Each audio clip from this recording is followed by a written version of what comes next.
So Carmelo Anthony brought a knife to school and he killed another student, and that is facts. It's on paper. It wouldn't matter what skin color that kid was. Carmelo Anthony was in the wrong. He wasn't even supposed to be there. But now you got social media that's trying to rewrite history with Charleston White as their new leader.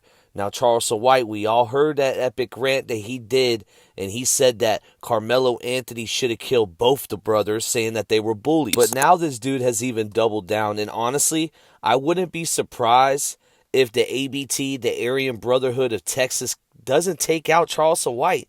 Like, Carmelo Anthony isn't saying this stuff. It's Charleston White that's saying this stuff. He calls the victim Fentanyl Metcalf.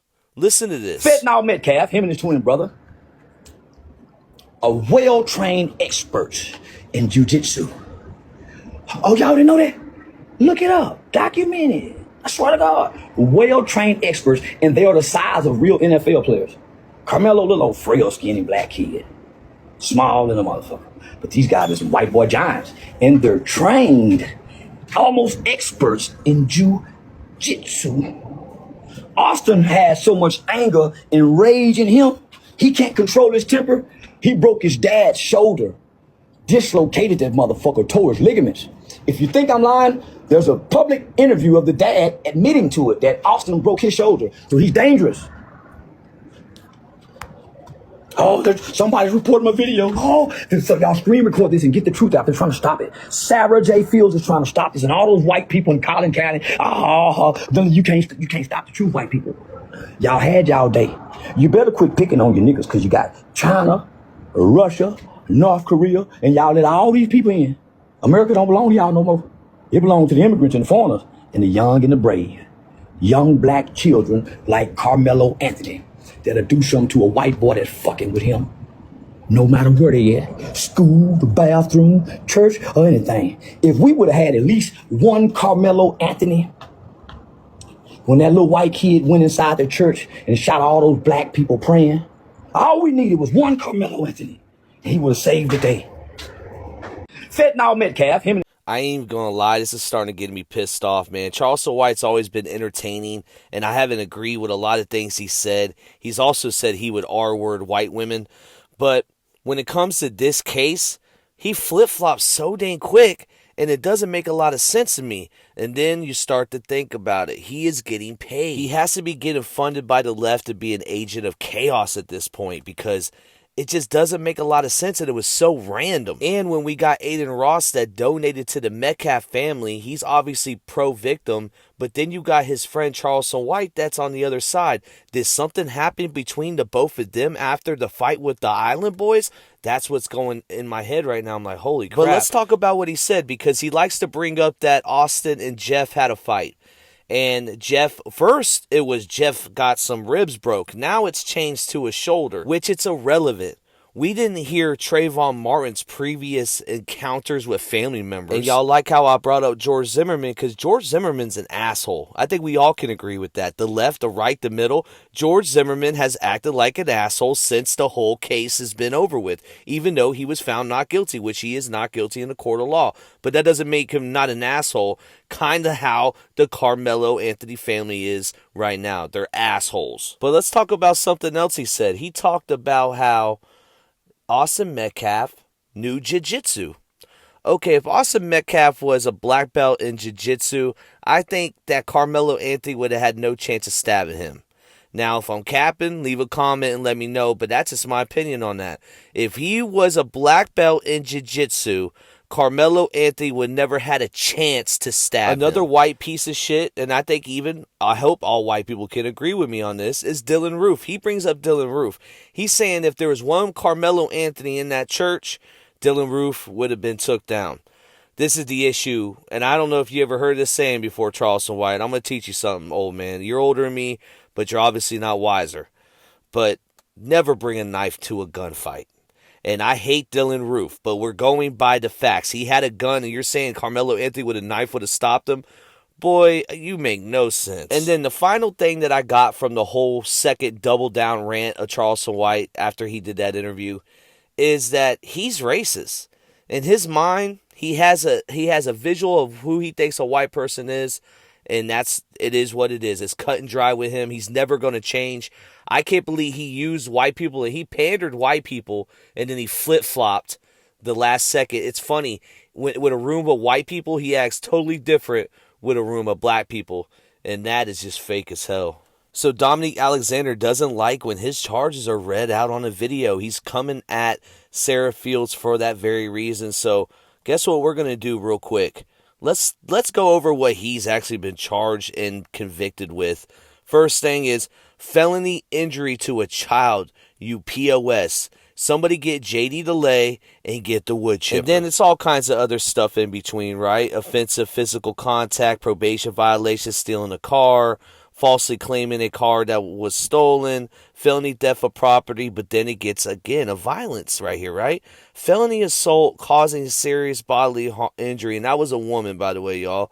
Misdemeanor assault, another woman, and continuous violence against the family. That sounds kind of familiar. What's going on right now with the Metcalfs? It hasn't gone violent yet, but I guarantee it's going to get there. And it's all because of Dominique Baby Shaker Alexander. She's getting millions of views on this. Sarah, she's even came after me.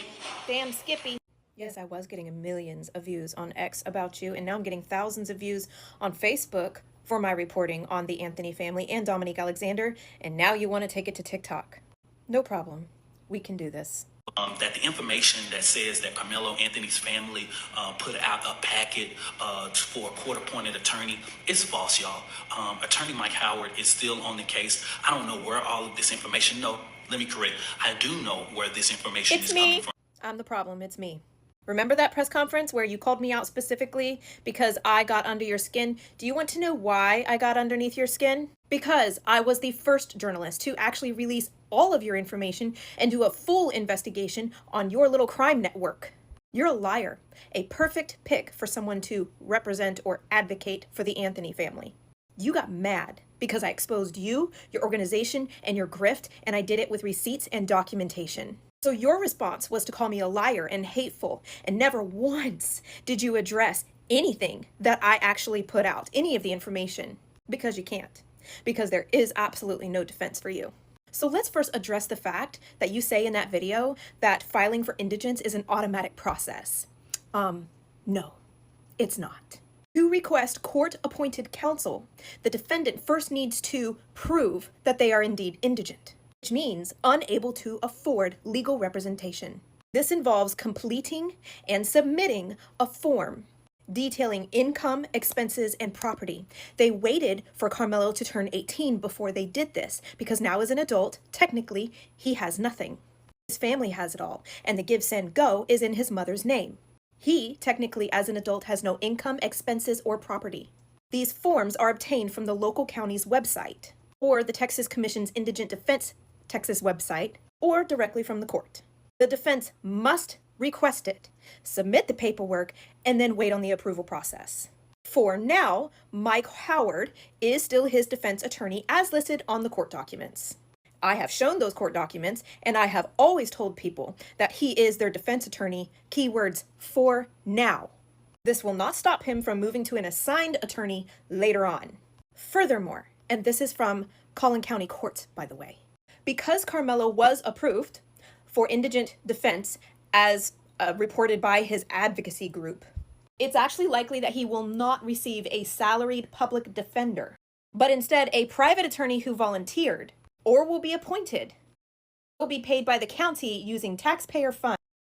This person could be Mike Howard. I don't know yet. But in places like Collin County, Texas, this type of defense is very common.